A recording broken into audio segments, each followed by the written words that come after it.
जय हिंद। मैं Pappu sir PDF mind में आपका फिर से स्वागत करता हूं। तो चलिए आज का न्यू सेशन स्टार्ट कर रहे हैं एक नए एनर्जी के साथ, एक नए सेशन के साथ।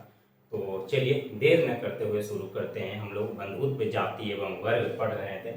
बंधुत्व जाति तथा वर्ग पढ़ रहे थे। भाग 3 हमने कल तक पढ़ लिया था। आज का जो सेशन चलेगा वो भाग 4 का चलेगा। तो आज का पहला सेशन चलेगा जो भाग 4 है। 4 का सेशन आज हम लोग स्टार्ट करने वाले हैं। तो चलिए देर न करते हुए शुरू करते हैं।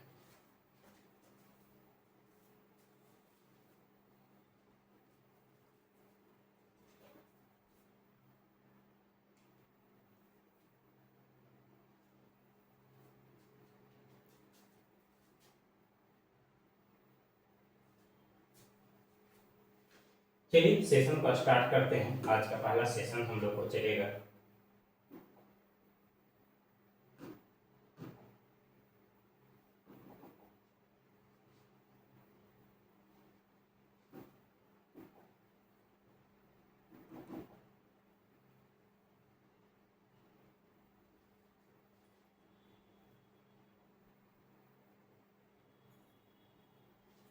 चलिए इस चैप्टर में बंधुत्व जाति तथा वर्ग के चैप्टर में हम पढ़ चुके थे। महाभारत के बारे में पढ़ चुके थे। महाभारत का काल के बारे में पढ़ चुके थे।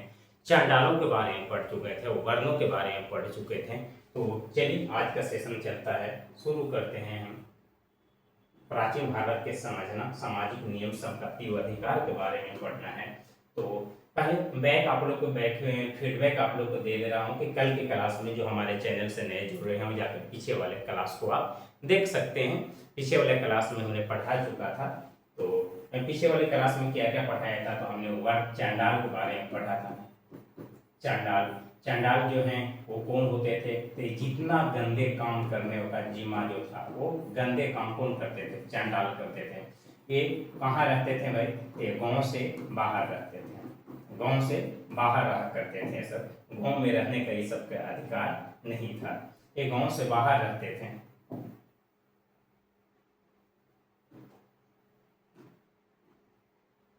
ये गांव से बाहर रहते थे। ये मरे हुए व्यक्ति का आभूषण पहनते थे, कपड़ा पहनते थे। आभूषण और कपड़ा पहनते थे। इन्हें गांव में चलने का, रात में चलने का माना ही था। ये गांव या शहर में रात में नहीं चल सकते थे। चंडालों को ऐसा माना जाता था, इतिहासकार कहते हैं कि चंडालों को देखना अशुभ माना जाता है, अछूत माना जाता है। इस चलते चंडालों को गांव देहात में चलने का अलाउ नहीं था, परमिशन नहीं होता था। हम वर्ण के बारे में पढ़ चुके थे। तो वर्ण कितने प्रकार के होते हैं, तो वर्ण हम कल बता चुके थे। वर्ण 4 प्रकार के वर्ण थे। पहला के नाम था ब्राह्मण, फिर आए क्षत्रिय, फिर आए वैश्य और फिर आए शूद्र। कल ये सबके बड़े बारे पढ़ चुके थे। इन लोग चारों का जन्म जो है वो ब्रह्मा के शरीर से हुआ है। ब्रह्मा के शरीर से हुआ है। ब्रह्मा भगवान को विराट भी कहा जाता था। क्या कहा जाता था, विराट भी कहा जाता था।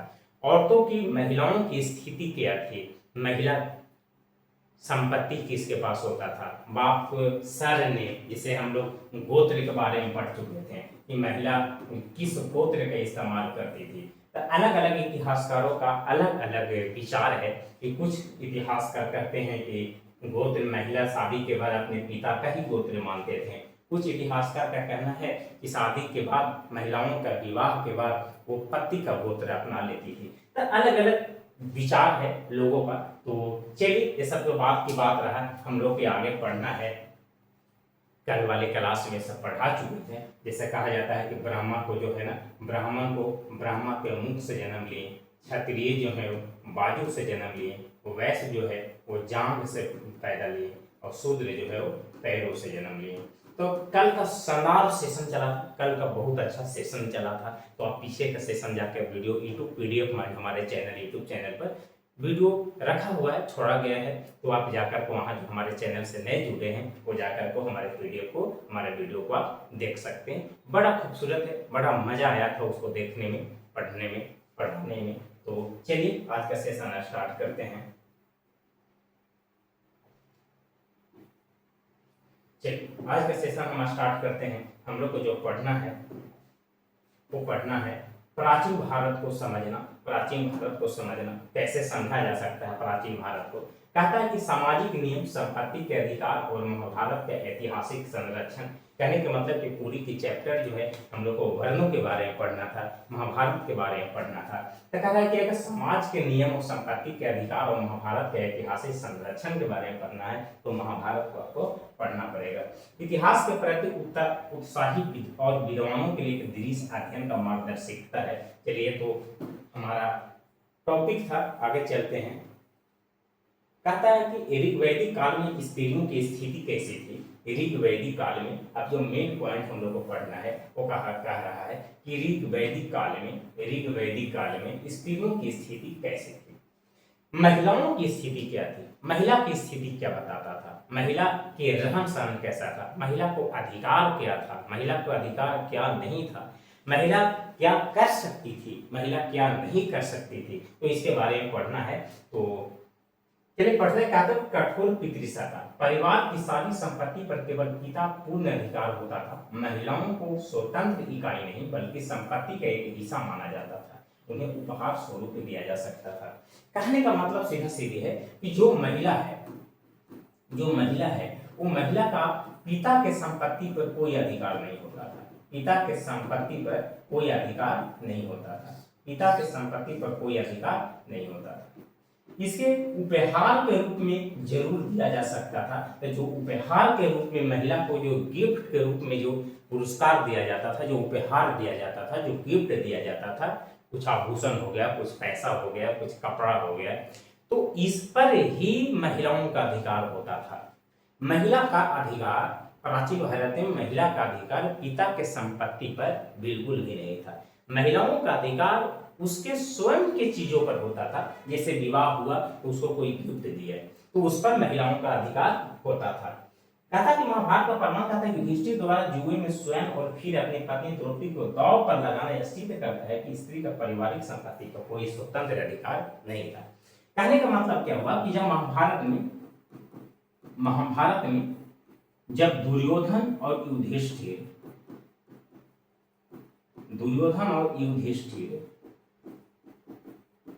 जब जुआ खेल रहे थे तो युधिष्ठिर ने सबसे पहले अपने पांचों पांडव भाई को हारा, फिर अपना पूरा संपत्ति हारा और लास्ट में क्या हारा, सबसे लास्ट में ये हार गया अपनी पत्नी द्रौपदी को।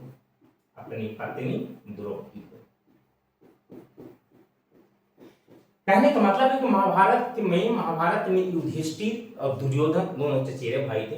दोनों ने क्या किया कि जुआ खेलना शुरू किया। जुआ में युधिष्ठिर ने जुआ में अपनी सारी संपत्ति को हार गया, सारा राजपाट, सारा धन दौलत हार गया। फिर अपने धीरे धीरे करके 5 भाइयों को हार गया।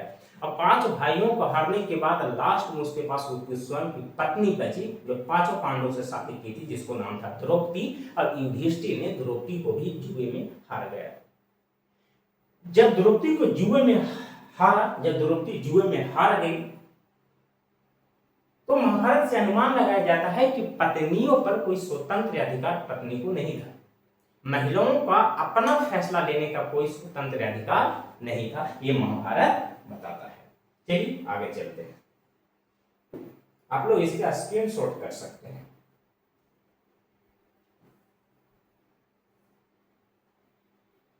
थोड़ा सा मुझे लगता है कि नीचे थोड़ा सा दिखने में थोड़ा सा कुछ दिखते होगी, तो हम ऊपर कर देंगे तो आप लोग इसे आराम से इसको आप लोग देख सकते हैं।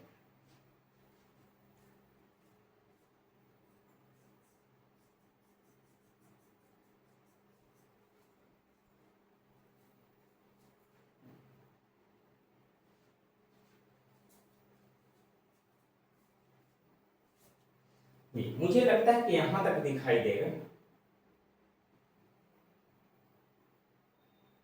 यहां तक दिखाई देगा आप लोगों को, क्योंकि नीचे वाला स्लाइड जो है कट रहा है थोड़ा सा कैमरा की समस्या के कारण। तो चलिए आगे चलते हैं। आगे कहता है कि पैतृक संपत्ति पर अधिकार। पैतृक संपत्ति मतलब पिता के संपत्ति पर किसका अधिकार। तो पिता के संपत्ति पर अधिकार किसको होता है? तो दो विचारधाराओं के अनुसार कहता है कि समय के साथ विद्वानों ने उत्तराधिकार के नियमों का अलग अलग दृष्टिकोण से देखा। कहने का मतलब क्या हुआ कि अलग अलग विद्वानों ने, मान लो कि पिता के संपत्ति पर बेटा या बेटी के अधिकार था, ये कैसे पता चला? तो अलग अलग विद्वानों ने अलग अलग राय दिया है। विज्ञानेश्वर एक विद्वान है जिनका किताब का नाम है मिताक्षरा। क्या नाम है? मिताक्षरा। मिताक्षरा के अनुसार ये कहते हैं, मिताक्षरा के अनुसार कहते हैं कि पुत्र जन्म से ही संपत्ति का अधिकारी होता है। मिताक्षरा में विज्ञानेश्वर जी ने कहते हैं कि अगर बाप का कोई बेटा है तो जैसे ही जन्म लिया, पुत्र जन्म लिया, वैसे ही वो बाप के संपत्ति का मालिक हो जाता था। ये मिताक्षरा के अनुसार कहा गया। मिताक्षरा के अनुसार कहा है कि पुत्र जन्म से ही संपत्ति का अधिकारी है, वह पिता से जबरन भी संपत्ति का बंटवारा कर सकता था। हाँ, जैसे ही किसी पिता का पुत्र अगर जन्म लेता है तो जन्म लेते ही पिता के संपत्ति का मालिक बन जाता है। अब पिता के संपत्ति का मालिक बन जाता है। अब अगर पिता उसको संपत्ति नहीं भी देता है तो पुत्र उसको से जबरदस्ती संपत्ति अपने नाम करवा सकता है। ये किसके अनुसार है? मिताक्षरा के अनुसार है। जबरन भी संपत्ति का बंटवारा ये कर सकता है।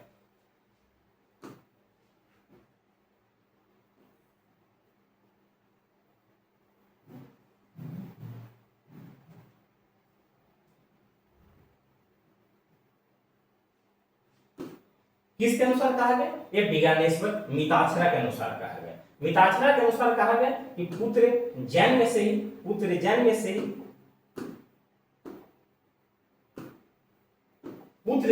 ही पिता के संपत्ति का अधिकारी होता था। अगर पिता उसको नहीं भी देगा तो बेटा जबरदस्ती उसके छीन लेगा।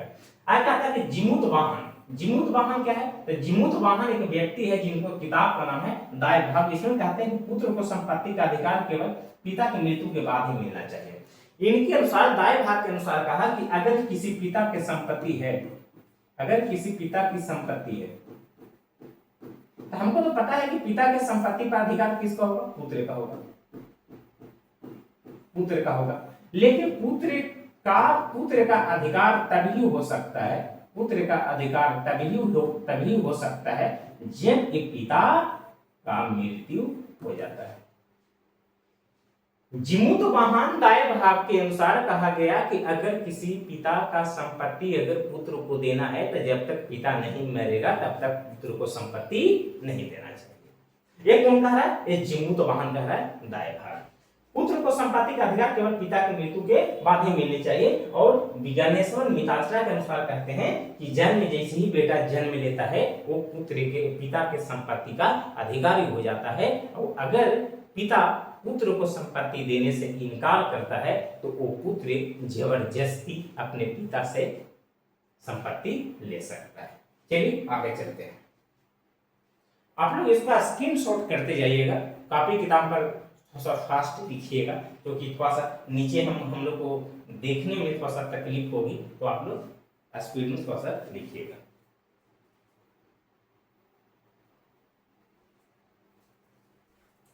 चलिए आगे चलते हैं। कहता है अपवाद और स्वायत्तता। अपवाद क्या है? अपवाद में कहता है कि स्त्री धन का वैधानिक, मतलब स्त्री का धन क्या है? वैधानिक। कहता है स्त्री का पूर्ण अधिकार विवाह और अन्य मौकों पर मिले उपहार इस संपत्ति पर केवल और केवल स्त्री का अधिकार होता था। कहने का मतलब क्या? कहने का मतलब सिर्फ और सिर्फ कहने का मतलब ये हुआ, ध्यान से समझिएगा। कह रहा है कहने का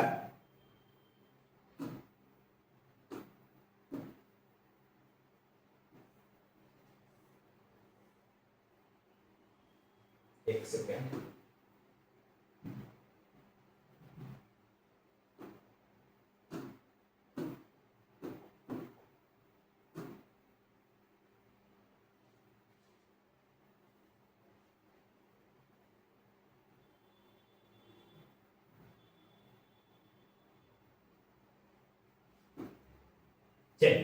कहता है कि स्त्री का पूर्ण अधिकार विवाह और अन्य मौके पर मिले उपहार इस संपत्ति पर केवल स्त्री का अधिकार होता था। कहने का मतलब क्या रहा है? ध्यान से समझिएगा। कहने का मतलब ये हुआ कि स्त्री का पूर्ण अधिकार किस पर है। स्त्री का, महिलाओं का अधिकार उसके पिता के संपत्ति पर अधिकार नहीं है।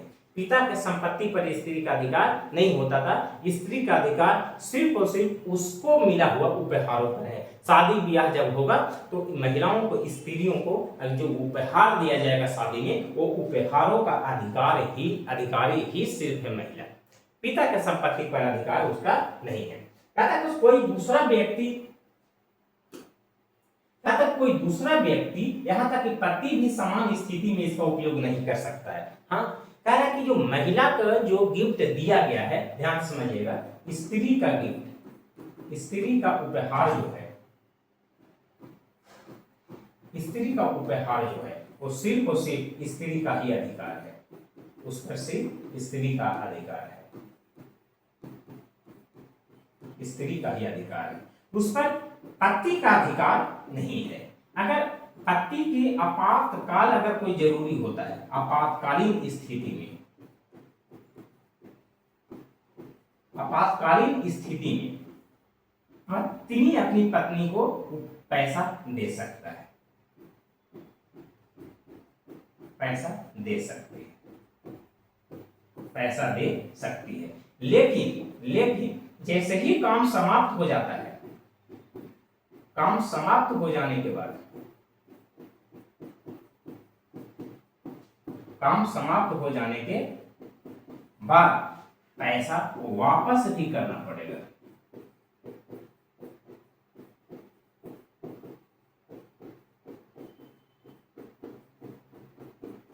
सुनिएगा ध्यान से, क्या कह रहा है। कह रहा है कि पत्नी के स्त्री पर जिस संपत्ति का अधिकारी है वो सिर्फ उपहार में लिए हुए वस्तुओं पर, पैसे पर ही उसका अधिकार है। उसका उस पर पत्नी के अधिकार पर, वस्तुएं पर, पैसा पर पति का भी अधिकार नहीं है।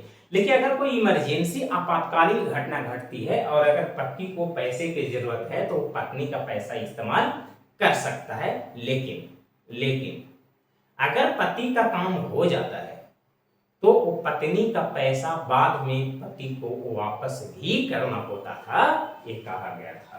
ठीक है, स्त्री का पूर्ण अधिकार में यही कहा गया कि स्त्री का पूरा अधिकार सिर्फ उसको विवाह, शादी ब्याह में मिले गए उपहारों पर है और उसका इस्तेमाल उसका पति भी नहीं कर सकता है। सिर्फ आपातकालीन स्थिति में पति पत्नी के पैसों का इस्तेमाल कर सकता है, लेकिन उसको फिर बाद में वापस भी करना पड़ेगा।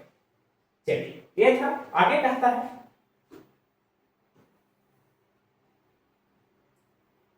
आपातकालीन का ध्यान केवल पति भारी संकट या आपातकालीन में इसका उपयोग कर सकता है। संकट टलने के बाद पत्नी को वापस करना अनिवार्य है। वही बात बोले, क्या आपातकालीन स्थिति में पति पत्नी का पैसा का इस्तेमाल कर सकती है, लेकिन काम हो जाने के बाद, समय अच्छा आ जाने के बाद पत्नी को उस पैसा को उसको वापस करना होता था। आगे था, मनु स्मृति के अनुसार स्त्री धन प्राप्ति के 6 मार्ग। स्त्री धन प्राप्ति कहने का मतलब क्या हुआ कि मनु स्मृति के अनुसार स्त्री धन, यानी स्त्री को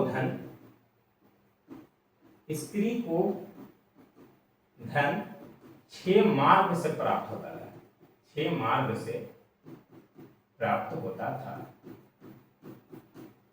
कहने का मतलब हुआ कि स्त्रियों के पास पैसा कहां से आ सकता है? पिता के संपत्ति पर का अधिकार नहीं है। स्त्री का पिता के संपत्ति पर अधिकार है नहीं, पिता के संपत्ति पर,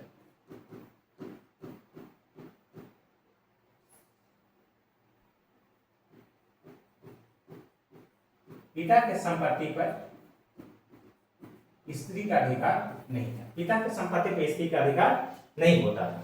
तो स्त्री के पास पैसा कहां से आएगा?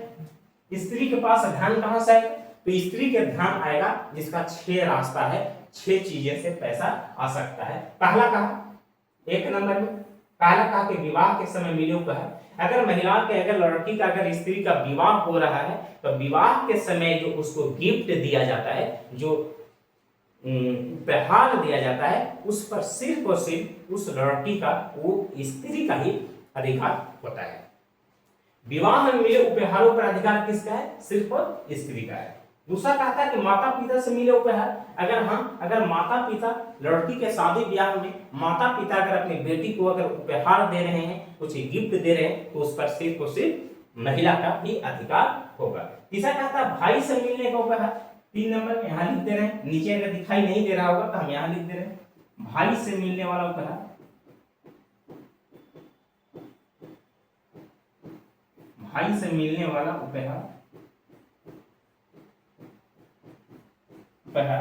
4 में कहता है, 4 यहां पर है, 4 है स्नेह और प्यार के रूप में मिला उपहार। 4 में लिख रहा प्यार या स्नेह के रूप में मिला उपहार, स्नेह के रूप में मिला उपहार। 5वां कहता है कि बाद में मिलने वाले उपहार। शादी ब्याह के बाद कभी माता पिता यार दोस्त अगर जो गिफ्ट दे देते हैं उसका। कहता पति द्वारा दिया गया धन या उपहार। हाँ, अगर पति अगर चाहेगा तो अपनी पत्नी को उपहार दे सकता है, गिफ्ट दे सकता है। तो इस प्रकार 6 रास्ते हैं, 6 मार्ग है जिससे स्त्रियों के पास धन दौलत आ सकता है, उसके पास धन हो सकता है। किसके पास? स्त्री के पास।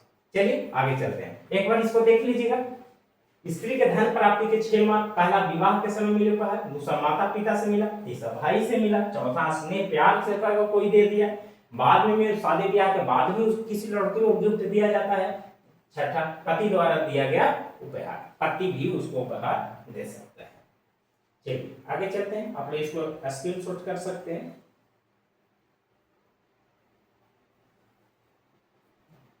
स्त्री धन का उत्तराधिकार संपत्ति का प्रवाह। कहने का मतलब क्या हुआ?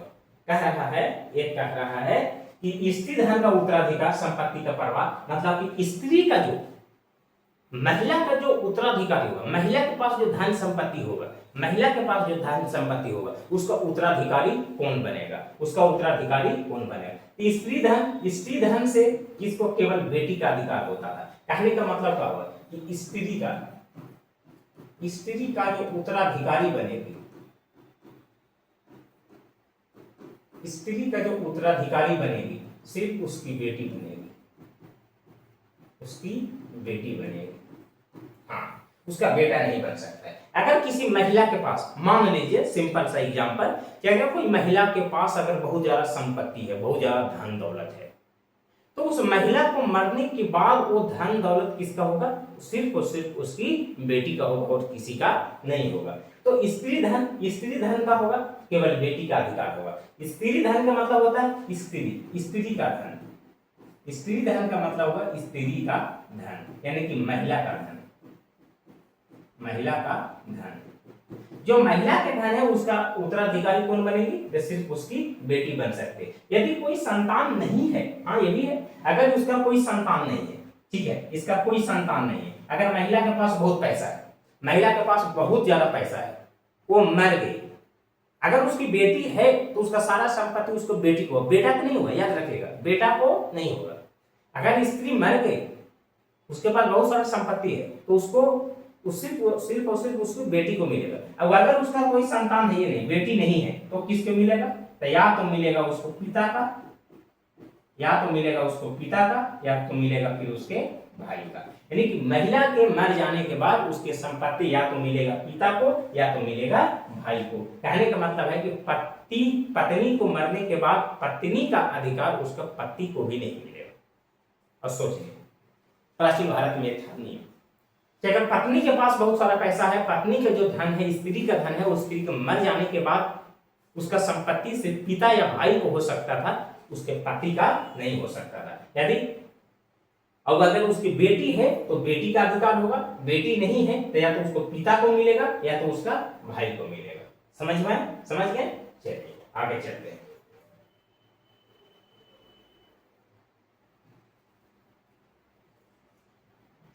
तथा भारत का समालोचनात्मक संस्कार। महाभारत का समालोचनात्मक का मतलब क्या होता है? समालोचनात्मक का मतलब होता है कि जब भी महाभारत लिखा गया तो एक जगह से नहीं लिखा गया। महाभारत एक जगह से नहीं लिखा, भारत से लिखा गया, भारत के अलग अलग राज्यों से, जम्मू कश्मीर, हिमाचल प्रदेश, बिहार, झारखंड, मतलब बहुत सारा राज्यों से लिखा गया। उधर नेपाल से कुछ लिखा गया, कुछ अफगानिस्तान से लिखा गया, पाकिस्तान से लिखा गया, चाइना से लिखा गया। तो बहुत सारा देशों से अगर मिला। महाभारत की रचना कब से कब तक हुआ? महाभारत की जो रचना है वो 500 बीसी से 500 BC से 500 ईस्वी तक हुआ। लेकिन टोटल कितने साल तक महाभारत लिखा गया? 1000 वर्ष तक, 1000 वर्ष तक महाभारत लिखा गया। तो इतना समय इसीलिए लगा महाभारत लिखने में, इतना समय इसीलिए लगा क्योंकि महाभारत की कहानियां एक जगह थी नहीं, अलग अलग जगहों से महाभारत के बारे में जानकारियां हासिल करके उसको एक जगह किया गया। इसी को समालोचनात्मक कहते हैं। समझे? समालोचनात्मक का मतलब होता है अगर महाभारत जब लिखना शुरू हुआ तो महाभारत की कहानी कहीं एक जगह पर लिखा हुआ नहीं था, अलग अलग देशों से, अलग अलग शहरों से उसको जमा किया गया, इकट्ठा किया गया और ला करके फिर एक किताब लिखा गया, वो कहलाया कचित महाभारत कहलाया। प्रेरक तत्व अब एक होता है नेतृत्व। प्रेरक तत्व मतलब कहता है कि श्रीमद् भागवत गीता के अंग्रेजी अनुवाद के बाद यूरोपीय विद्वान महाभारत का एक अंतर्राष्ट्रीय संस्करण चाहते थे। प्रथम विश्व युद्ध के कारण योजना रुकी, जिसने भारत को स्वयं या उद्दाई को उठाने का अवसर दिया। कहने का मतलब क्या हुआ, ध्यान से समझिएगा। कहने का मतलब हुआ कि श्रीमद् भागवत गीता के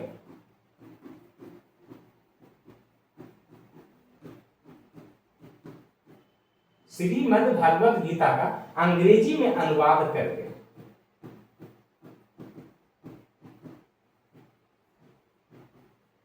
श्रीमद् भागवत गीता का अंग्रेजी में अनुवाद करके महाभारत लिखने का जो सिलसिला था, महाभारत बनाने का जो सिलसिला था, वो यूरोप में पलान बना था। अंग्रेजों को पलान बना था। अंग्रेजों को यह मन में सवाल उठा था कि महाभारत का जो संस्करण है वो अंग्रेजी में अनुवाद करेंगे। और जिससे कहने का मतलब कि जब ब्रिटिश सरकार जब भारत आया ना, तो महाभारत के बारे में जाना, महाभारत की कहानियां को पढ़ा और अंग्रेजी में अनुवाद किया। अब अंग्रेजी में अनुवाद करने के बाद इसको लगा, ब्रिटिश लोग को लगा, यूरोपीय लोग को लगा कि महाभारत की कहानी बड़ा दिलचस्प है, बड़ा शानदार है। अगर इसको अंग्रेजी में अनुवाद करके इसको यूरोप में चलाएंगे ना, यूरोप में अगर इस पर कुछ बनाएंगे तो बड़ा फेमस होगा, बड़ा चलेगा। तो ये ना श्रीमद् भगवत गीता क्या था? श्रीमद् भगवत गीता था कुरुक्षेत्र के मैदान में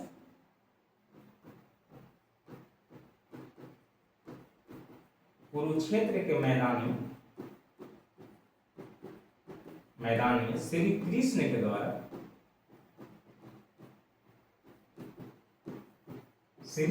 के द्वारा अर्जुन को दिया गया उपदेश। अर्जुन को दिया गया उपदेश कुरुक्षेत्र के मैदान में अर्जुन के द्वारा दिया गया उपदेश ही श्रीमद् भागवत गीता कहलाता है।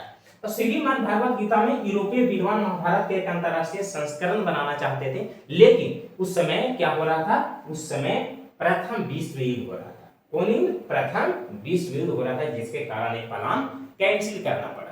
अब बताइए कि यूरोप के लोग, ब्रिटिश लोग या महाभारत के कहानियां को सुने, संस्करण को सुने भारत में, तब बड़ा इन लोग मतलब इंटरेस्ट लिया, बड़ा दिलचस्पी लिया और इसका अंग्रेजी में अनुवाद करके यूरोप में इसको बनाना चाहते थे।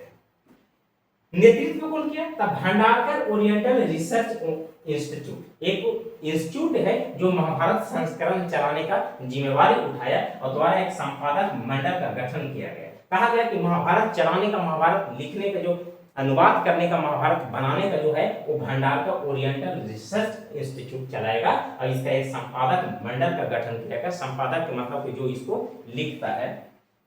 पहले उद्गीकर संपादक बने। कौन बने? उद्गीकर। और बाद में 1924 में प्रसिद्ध संस्कृत विद्वान VS सुखथंकर को मुख्य संपादक का भार सौंपा गया। ये था महाभारत लिखने का संपादक का जो भार था, उसको VS सुखथंकर को बनाया गया। और महाभारत का समालोचनात्मक संस्करण यही है। समालोचनात्मक कहने का मतलब हुआ कि महाभारत एक जगह नहीं था, महाभारत कई देशों से कहानियां को इकट्ठा किया गया, भारत के कई हिस्सों से कहानियां इकट्ठा किया गया, तब जाकर महाभारत की रचना हुई, महाभारत बना। और इसीलिए 1000 ईस्वी तक इसको बनाने में समय लग गया।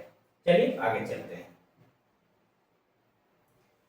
लिपि की विविधता, कथा की एकता। लिपि की विविधता कहने का मतलब कि महाभारत एक लिपि में थोड़े न मिला है, महाभारत एक लिपि में थोड़े न मिला है जी। महाभारत को अलग अलग हिस्सा में अलग अलग भाषा में मिला, अलग अलग भाषा में मिला। जैसे उत्तर में शारदा नेपाली, मध्य में देवनागरी, पूर्व में मैथिली बंगाली, दक्षिण में तेलुगु मलयालम, इतना सारा भारत के जगहों से। देखिए ये भारत का नक्शा है ना, देखिए ये भारत का नक्शा है ना, ये भारत का नक्शा है।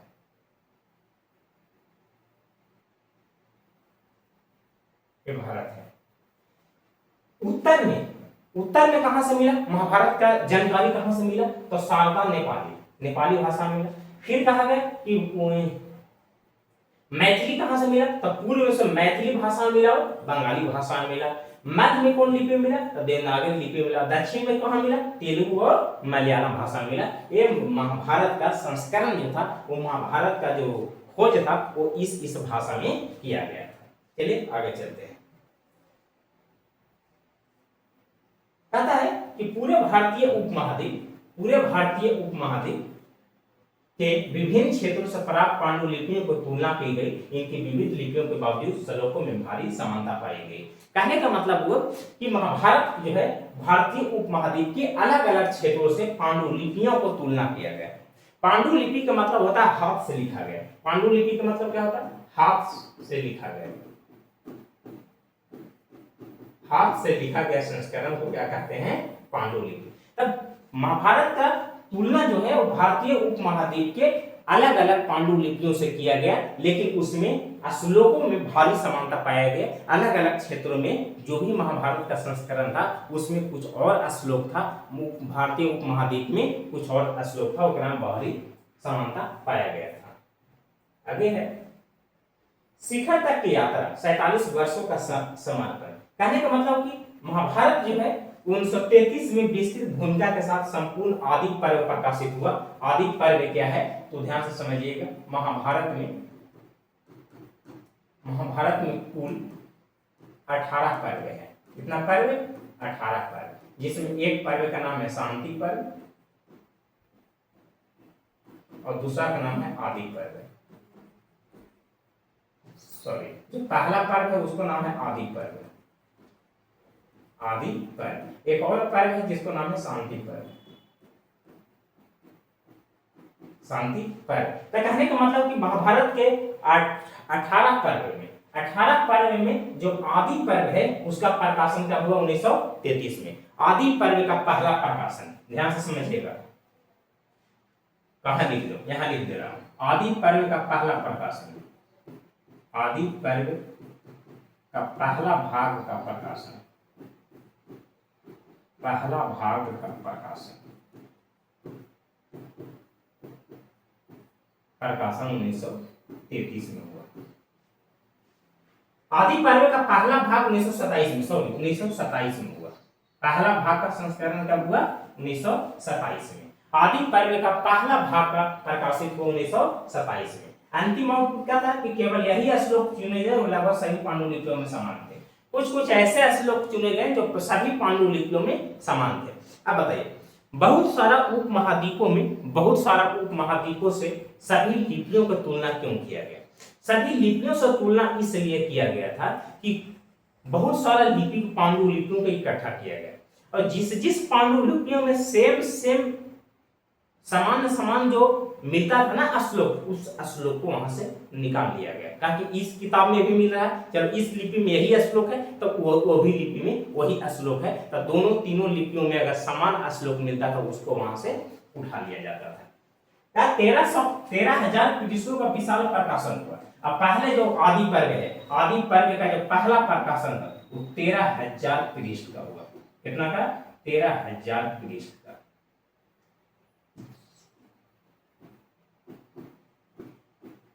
13,000 पृष्ठ का पहला आदि पर्व का प्रकाशन हुआ। इस भागीरथ प्रयास को पूरा करने में 47 वर्ष लगे और टोटल आदि पर्व को कुल समय कितना लगा? आदि पर्व को प्रकाशित करने में कुल समय जो लगा वो 47 वर्ष लगा। तो आदि महाभारत का पहला कौन सा पर्व प्रकाशित हुआ? तो आदि पर्व का संस्करण प्रकाशित हुआ। आदि पर्व में क्या प्रकाशित हुआ? 1927 में हुआ। और कितना पृष्ठों के साथ हुआ? 13,000 पृष्ठों का समय हुआ। टोटल आदि पर्व का सारा संस्करण प्रकाशित करने में कितना समय लगा? तो टोटल 47 वर्ष लगा। 1924 में सुबथांकर मुख्य संपादक बने थे। अब महाभारत लिखने का जो महाभारत बनाने का चलाने का जो था वो 1924 में सुखथंकर को जिम्मेदारी दिया गया था। निष्कर्ष क्या निकलता है इसका निष्कर्ष निकलता है, ध्यान से समझिएगा, अभी ये लास्ट स्लाइड है, क्लास अब समाप्त होने वाली है। निष्कर्ष कहता है कि अतीत को डिकोड करना। अब अतीत के मतलब है बीता हुआ समय, बीते समय को डिकोड कर दो। नहीं मानने का मतलब क्या हुआ? अरे प्राचीन भारत को केवल राजाओं और युद्धों से नहीं समझा जा सकता है, इसे समझने के लिए दो मुख्य स्तंभ है। हाँ, अब है प्राचीन भारत को केवल राजा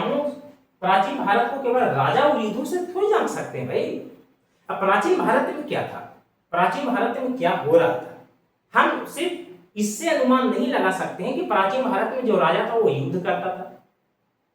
वो राजा है तो प्राचीन भारत को हम कह देंगे प्राचीन भारत है। अगर एक राजा खराब हो या बुरा हम कहें कि प्राचीन भारत बहुत अच्छा था। राजा अगर युद्ध करता था तो हम कह देंगे कि पहले का प्राचीन भारत बहुत अच्छा था, प्राचीन समय बहुत अच्छा था। नहीं, ऐसा मानना बिल्कुल भी गलत है। तो कहने का मतलब सीधा सीधी है कि प्राचीन भारत को जानना है तो प्राचीन भारत को जानने के लिए सिर्फ राजाओं के बारे में पढ़ना सही नहीं है, सिर्फ युद्धों के बारे में पढ़ना सही नहीं है, उस सामाजिक, राजनीतिक, आर्थिक के बारे में भी पढ़ना है। प्राचीन भारत की जानकारी सिर्फ राजा के बारे में कहानियां पढ़ लेने से नहीं होगी। प्राचीन भारत की जानकारियां सिर्फ युद्धों से पढ़ लेने से नहीं होगी। वहां की सामाजिक आर्थिक स्थिति को बारे में पढ़ना पड़ेगा। वहां पुरुषों की स्थिति क्या था उसको बारे में पढ़िए, महिलाओं की स्थिति क्या थी उसके बारे में पढ़िए, प्राचीन समय में क्या क्या रचनाएं की गई उसको आप जानकारी हासिल कीजिए, उसके बारे में आप जानकारी इकट्ठा कीजिए। तब कहा जा सकता है कि प्राचीन भारत को जानना इस तरह से आसान हो सकता है। पहला कहता है कि सामाजिक नियमों का विकास। अब प्राचीन भारत को समझने का दो जो मुख्य स्तंभ है, वो मुख्य स्तंभ पहला कहता है सामाजिक नियम, सामाजिक नियम, और दूसरा कहता है सांस्कृतिक धरोहर, सांस्कृतिक धरोहर। कहता है कि ऋग्वैदिक काल की कठोर पितृसत्ता से लेकर स्त्री धर्म के माध्यम से महिलाओं की आर्थिक स्वायत्तता को परिभाषित करना। कहने का मतलब क्या हुआ कि अगर प्राचीन भारत को अगर जानकारी हासिल करना है, प्राचीन भारत के बारे में अगर जानना है, तो ऋग्वैदिक काल में कठोर जो पितृसत्ता जो नियम बनाया गया था, ऋग्वैदिक काल में जो कठोर पितृसत्ता जो नियम बनाया गया था उसको पढ़ो। अब महिलाओं की आर्थिक स्थिति के बारे में पढ़ो ना, कि महिलाओं के आर्थिक अधिकार क्या था उसके बारे में पढ़ लो, तब आप प्राचीन भारत को बहुत अच्छे से जान सकते हो। दूसरा कहता है 47 वर्षों के अथक शोध से महाभारत का समालोचनात्मक संस्करण तैयार करना, जो सिद्ध करता है कि भारत के सांस्कृतिक एकता लिपियों की विविधता को कहीं अधिक गहरी है। कहने का मतलब है कि प्राचीन भारत के बारे में पढ़ना है तो महाभारत को पढ़ो ना। महाभारत का जो 47 वर्ष का समालोचनात्मक संस्करण है, जो महाभारत में जो आदि पर्व है, महाभारत का समालोचनात्मक है, महाभारत का समालोचनात्मक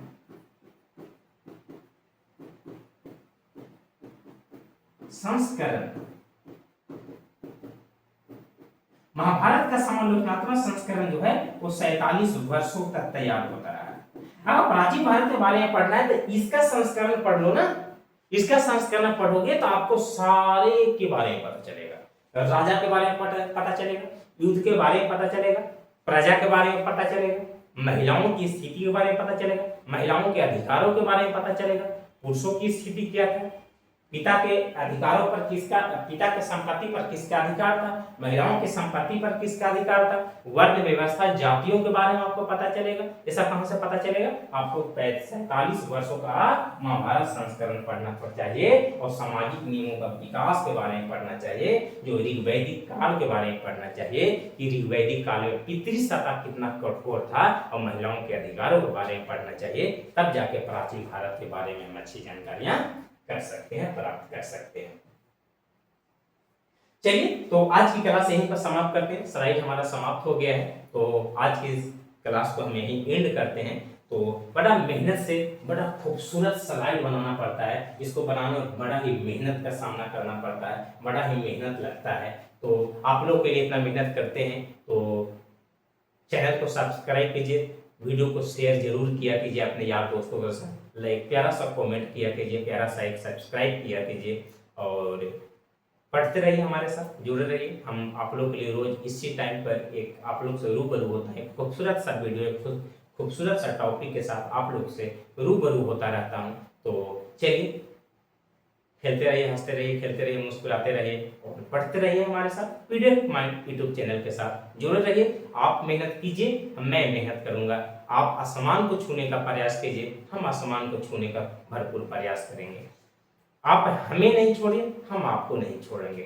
ठीक है, तो चलिए, तब तक के लिए धन्यवाद। फिर कल मिलते हैं, फिर इसी टाइम पर। तब तक के लिए